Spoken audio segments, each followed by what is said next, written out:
Hi welcome to Odia trainer. तो आज प्रश्न है तुम्हें छपरी कि हाँ कि नहीं उत्तर कमेंट बॉक्स में दियो। तो एक्चुअली जो मैंने 1997 रु 2012 मसीह भितर जन्म होइछन ना से फैमिली पे गोटे गोटे अभिशाप आउ एटा मु कहूनी एटा वर्ल्ड सर्वे रिपोर्ट एमाने समस्त अपेक्षा बहुत इंटेलिजेंट बहुत मूर्ख भी आउ एटा कष्ट हेले भी सत तुम मैंने सबुठ भल कि दुनिया सबुठ खराब आउ ये समाज सबुठारु खराब। जदि तुम एज ग्रुप अछ ना आ भिडियोटा देखुच ए भिडियोटा एक्चुअली तुम आ तुम मान ना भी दिखाई जेनजी। तुम बापा माँ सब बेसी खुश था से देखती ना मो पुओ को कि झील को अन्य मान अपेक्षा सबुठ भल मनीषटे कर भल पाठ पढ़े जहाँ से मागिची ताको आनिकी देइची जुआड़े से कही मु छाड़ी बट बट तम मैंने कौन कर स्क्रोलिंग स्क्रोलिंग स्क्रोलिंग तुमको सब जान। अरे भाई लाइफ रे मनी प्रोब्लेम अच्छी ना ता सॉल्यूशन से चा घटे ना और लाइफ रे तुम फैमिली प्रोब्लेम अच्छी ना ताले क्या शोधिकी कि रोज करी सॉल्यूशन बाहर नहीं। लाइफ रे किसी प्रोब्लेम तुम स्टक अच्छे ना जानी पारन कौन कर तो निजको अन्य सहित कंपेयर करी सॉल्यूशन बाहर नहीं। तुम बापा माँ अपेक्षा तुम पाखे अधिक नॉलेज अच्छी कि तथापि तुम्हें आज पर्यटन डिपेंडेंट। तुम बापा माँ अपेक्षा तुम पाखे बहुत सारा ऑप्शन अच्छे बट तथापि तुम्हें किसी करने को चाहून।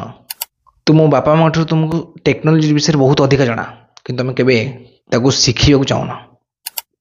एवं केतटा कमेंट करेंगे कहीं के गपुचु एत ज्ञान देना जी भावुच ना एत ज्ञान कहीं दूसरी बोली भाई गोटे हाथ मद आ सिगरेट धरिकी 5 जन ना गपिकी जी तुम लाइफ सॉल्यूशन बाहर था ना तो तुम ना देश बेकार समस्या हटेबार स्वर्ण अक्षर लिखाई था।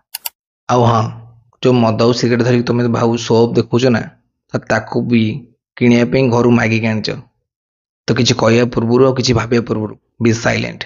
हाँ जो तुमको लगुच तुम लाइफ ट्रैकटा ठीक रे नहीं ना तो जहाँ भावुच कर खाली भाविले किसी हेनी जदि भाविले सब समस्या समाधान बाहर था ना ताल देश में घरे घरे कोटी था।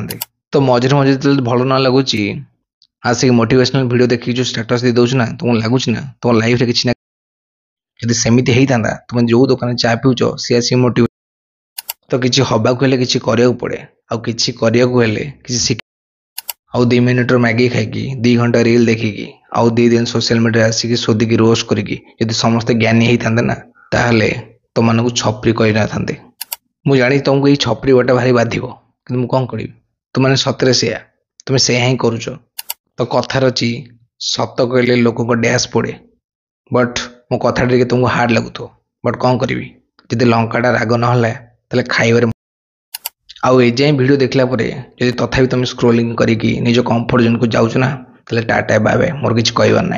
आ हाँ जब तुम भावुच कि ना मो लाइफ रे किसी मु चेंज आनी बोली ताले मत किसी कहू पड़ोनी। तो जदि वीडियोटा भल लगी था ना ताले मु किसी करी तुमको जहाँ कर कहीं मोर सब कथा ट्रेन जाऊँगी। तो थैंक यू सो मच देखा गोटे नुआ कंटेंट नेक्स्ट वीडियो रे।